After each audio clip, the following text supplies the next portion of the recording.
What countries do Americans have the most positive opinions of, and what countries the most negative? Well, we update just that every February. Here's the results. 2 English-speaking countries at the top of the list this year, Canada and Great Britain. You see those numbers there, 90% plus of Americans have a positive image of those 2 countries.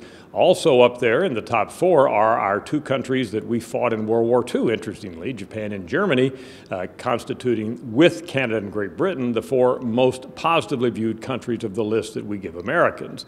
We can look at the bottom of the list, and this comes as no great surprise. North Korea, Iran, Syria, Afghanistan, and Iraq, those are the countries that are down at the bottom of the list. In other words, Americans have the least favorable opinions of those countries. North Korea, actually, to be specific, is the least positively evaluated country of those we looked at.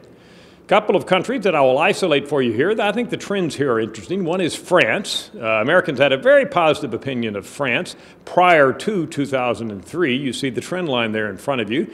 Then after France's leaders did not go along with President George W. Bush and our movement of the U.S. into Iraq, Americans' opinions of France just dropped dramatically to as low as 34% favorable opinion. Then after that point, opinions began to get more positive as the years went on. And now 78% of Americans, we just updated this, have a positive opinion of France, and that's about where it was prior to 2003. So all is forgiven.